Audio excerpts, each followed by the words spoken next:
Welcome to Gaia's Love, a podcast to guide you home into your human journey here on Earth. My name is Vivian Gerard, and it is my delight to co-create with Gaia and share our messages from Source in this now moment. Here we go.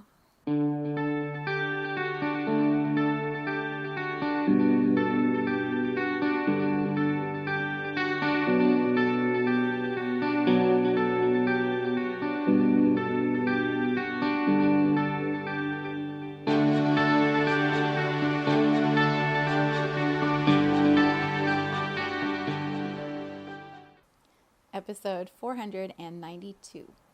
It is Thursday. Here in Cincinnati, it is beautiful and sunny. I am recording a day early because tomorrow is my 10th wedding anniversary and my best friend's 50th birthday. So we have all kinds of celebrations scheduled for tomorrow, this weekend. And today I am tapping in the title, of course, as I said in meditation, is so perfect. The title is Opening Up to More. And I know I've talked about this so many times. I think many of us do. And yet this week I realized I have not been opening up to more. I have more blocks than I realized. And so I'm going to share that story with you because I think stories are always so helpful. Last week we talked about studying ourselves because we were headed into a whole bunch of astrology this week, and the full moon in Pisces, lunar eclipse, is an activator. It's been a moment, and as I read about astrology, because I'm not an expert at all, as I read articles that the experts put out, I always pick up more nuggets. And this particular eclipse axis that is opening this week is going to be one that carries us for about 3 years. And so the illumination, the ahas, the threads that are presented now are really showing us a pathway of exploring whatever is coming up right now, deeper and deeper for the next 3 years. And it's fun for me to look at life through that lens of cycles and patterns and understandings that, we get to deepen, ponder, contemplate, explore, and perhaps even transcend as we move through the cycle. And so I'm excited about what is opening up right now and also excited to share it with you. So on Monday, I was not going to sign up for a summit that was happening online. It's called the Wealthy Woman Vault 2.0. And I've done it before. It's with this beautiful human named Katia Nova, who is based in Costa Rica. Her Instagram is Nurturing Novas. She's just such a leader and so bold in the way she lives and speaks and brings information forward for people. She just does it her way, and I love that about her. So she decided to create this gathering that she's created before, but in an updated energy or an updated expression. And so she had 44 people, all leaders financially or in the area of wealth and abundance, come together and present. And she gathered them at a home that she rented in Joshua Tree. So I wasn't going to join, but then there were all these videos, all these reels, and the excitement as they were coming together in person instead of just being virtual. It's a virtual summit, but they gathered together to present it virtually. It was so exciting. There was such a buzz. It was just magnified, amplified, because they were all coming together in real life. And I think sometimes we forget just how powerful that is. That's absolutely what I'm tapping into for my retreat in November.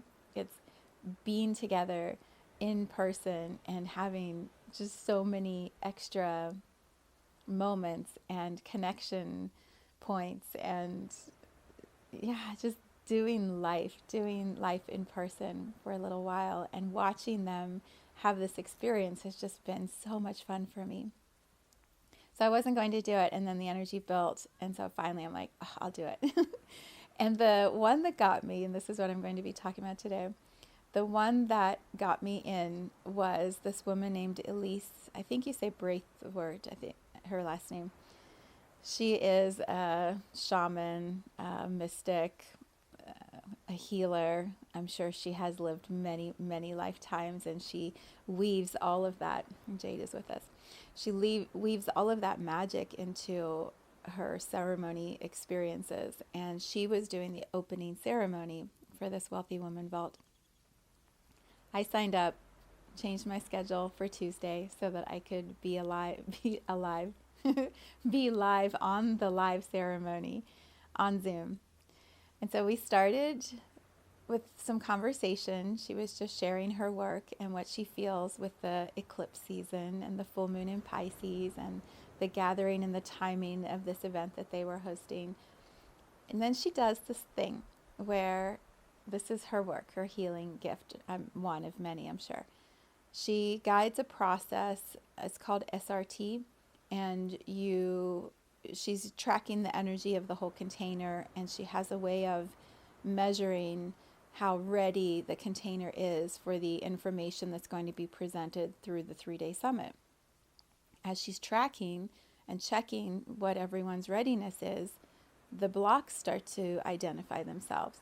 So she has a chart, and she goes through different areas and experiences, and she'll guide the entire group through this healing process of clarifying what the block is, moving it, and then releasing the resistance so that you're open to receiving whatever the information is going to be. It's really amazing. It's watching her work in real time that is just so fascinating to me. I'm an energy worker. I hold space. I do community work. And so I'm fascinated by other processes, by the way other people facilitate and move energy in containers. And she's impeccable in her work. So solid, so good, so grounded, and also really divinely connected.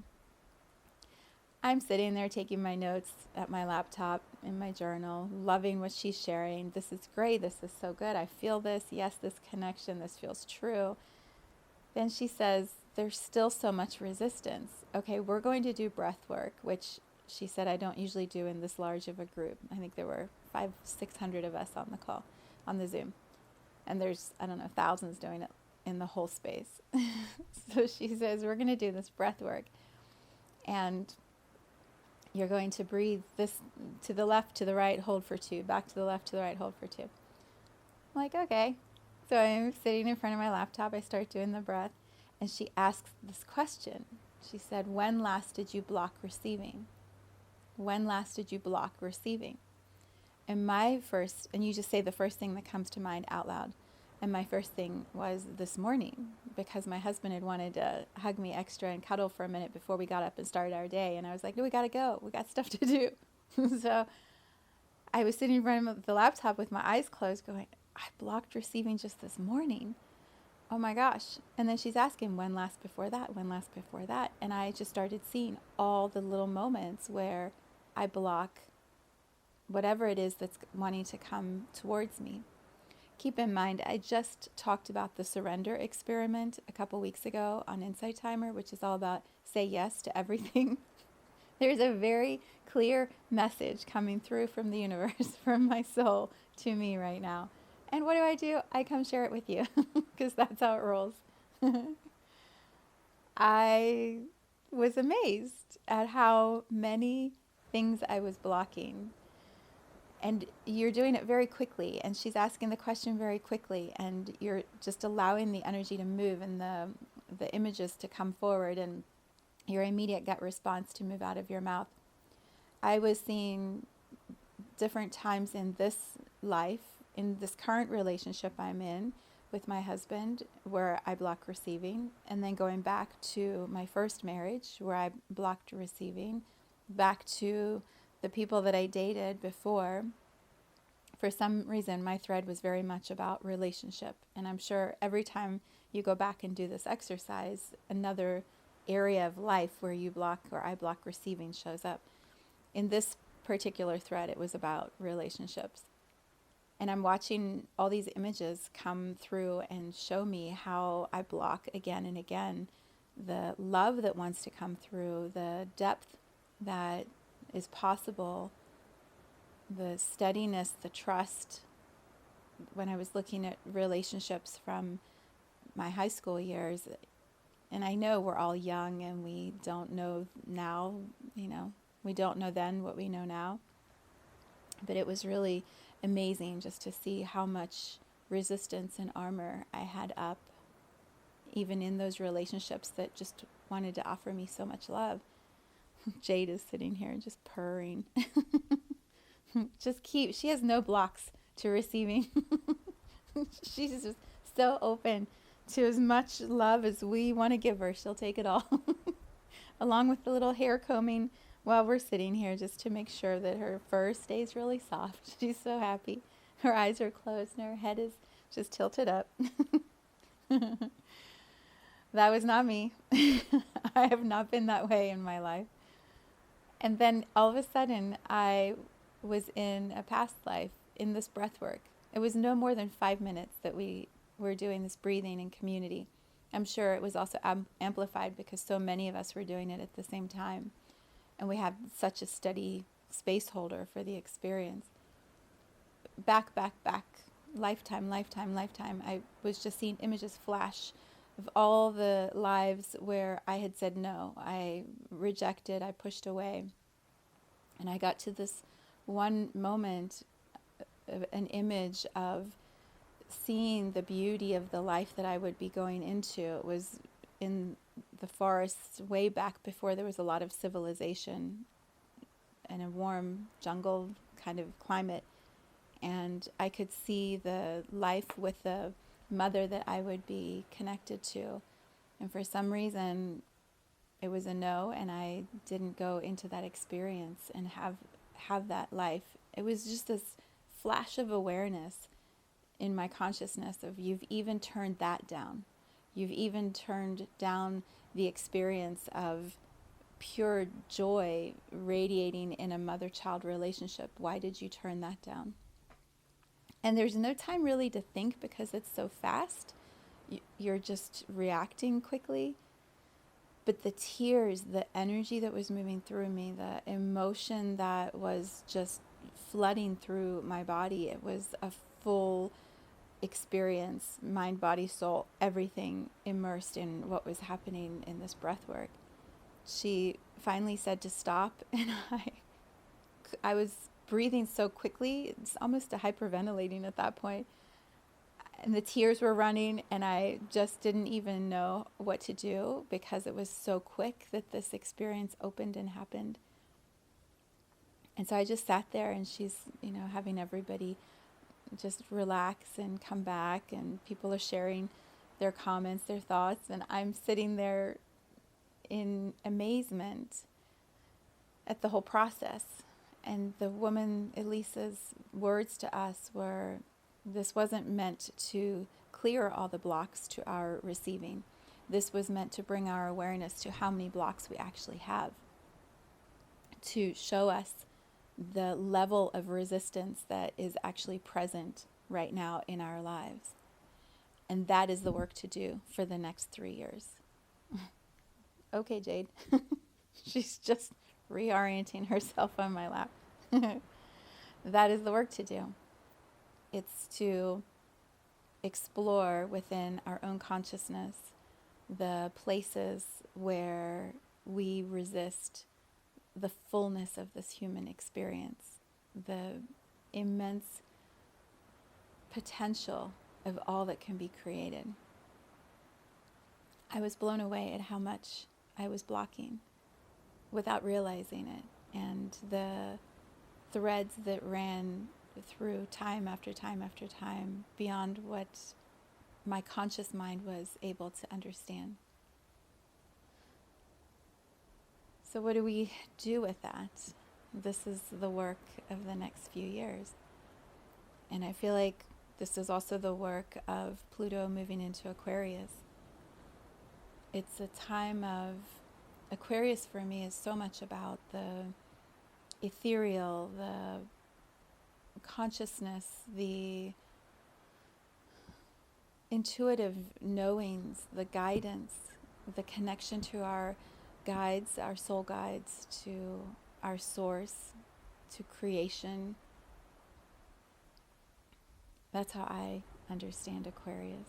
And I feel like Pluto, the sign of transformation, coming into the sign, Pluto, the planet of transformation, coming into the sign of Aquarius, is going to invite us to come into our own human creation with our soul, our own human journey. That's not the right words.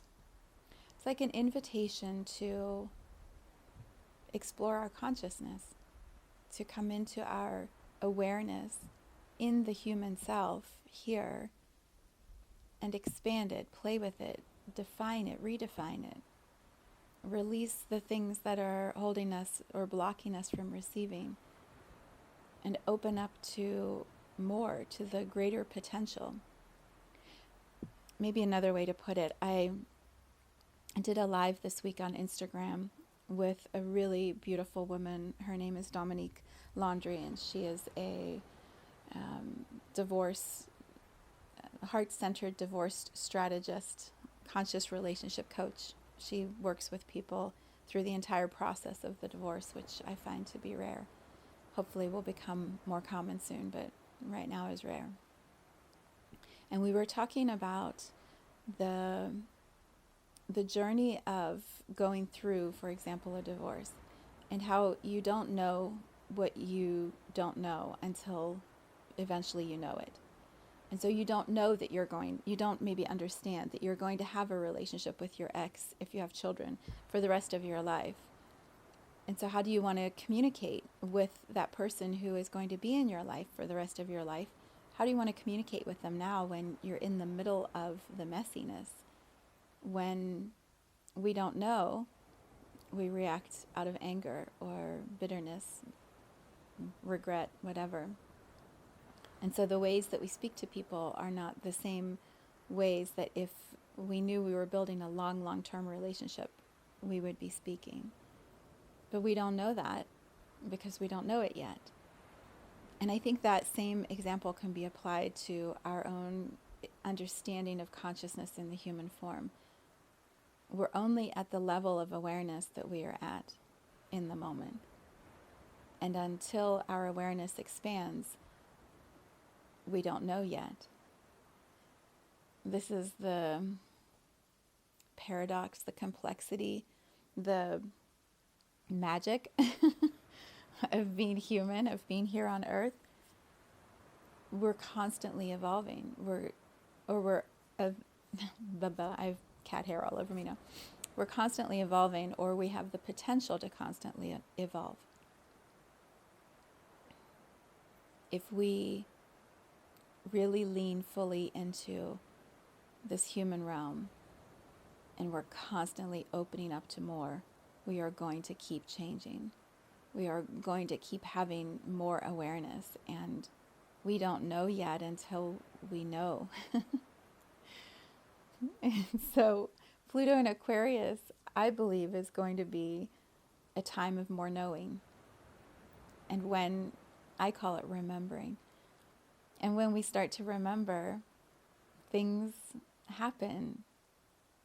We have awarenesses like I did sitting in front of the laptop, of the threads, of the connections, of the patterns. And when we have awareness, when we see a pattern, when a memory comes through, when we start to remember, now we can make a change because now we know. And we can choose differently. We can create differently. And then everything starts to shift. The ripples that come from that opening up to more quantum shift us into different realities, multiple realities. But we don't know until we start to have the awareness. And what I love about the infinite aspect of being human, about the soul in the human, is that the soul is always bringing us those opportunities for new awareness. I could very easily have said, no, I'm not going to do the vault. I don't feel like it this year. There's enough other things on my plate, and so I'll just skip it. And I could have. And if I had, I would have missed this incredible experience with this woman of identifying just how many blocks I have constantly and rippling back through time. The awareness allows me to make a change. So I can come here and share in a podcast with you about this commitment that I am making, this stepping into experience I am having of opening up to more. Not quite the surrender experiment where I say yes to everything, but opening up to more. So what does more look like for me specifically? Oh my gosh, the cat hairs everywhere. For me, opening up to more is sitting with all of the content in the vault and allowing myself in bite sizes, an hour at a time, spread out. I don't know if my brain could handle 3 days of all the financial literacy content that is in that vault all in one sitting like they're doing. I like to pace myself on some of that. And so for me, it's going to be committing to doing these videos, listening to them, learning, understanding new concepts that I don't apparently understand yet because of all these blocks that I have had. And doing it with fun. I often take learning so seriously. I take consciousness so seriously. And what I have loved about the witnessing of them coming together is just how much fun they're having, even as they're doing their work and playing and sharing and creating and coaching. And it's just beautiful to watch. It's a really fun example compared to others I've seen that have not been quite that filled with joy and play. So I'm opening up to more of all of it, and I'm excited to see where it takes me. September for me traditionally is a time of a lot of change, usually because of schools starting. For so many years I would be in that new school mode with my daughter and my son, and they'd start in August and everything would shift as we were settling into a new routine in September. And then I married a teacher, so it's even amplified. And then we got married in September. Tomorrow's our anniversary, as I said. And I find each time we come back to the beginning of another year starting in our married life, there's this recommitment together to change, to evolution, to dreaming together and what's the next thing. We constantly open up to more together, my husband and I, and it's been quite a journey over 10 years. I'm still amazed it's been 10 years. It's been quite a journey, and who we are now, there was so much we didn't know when we first got married. We didn't know. And now we know, and there's so much more we don't know, and we're opening up to more. And so I love that. I'm very excited about my marriage and where we're headed and what the future holds for us. And I feel like we're just getting started, 10 years in, and we're just getting going. That was what I shared with my friend Dominique in the live at the end after we were finished. I said, witnessing you, I feel like at 57, you're just beginning the work you're here to do at the level and depth that you are here to do it in. She's like, I know. I feel exactly the same way. And that's how I feel. I'm just getting started, and life is only going to be getting better and better. So here we go. Message for the day. So exciting. You know all the things I do. You can find them on my website, Instagram, Insight Timer. There's so many lives scheduled in Insight Timer, along with so many tracks now, meditations uploaded. So come play. If you don't know my work, welcome to my world. Come hang out and let's connect. I send you off into your weekend with so much love. Thank you for tuning into this vibration of pure love. Let's take this message of Gaia's love out into all of our relationships and communities today. So much love from my heart to yours.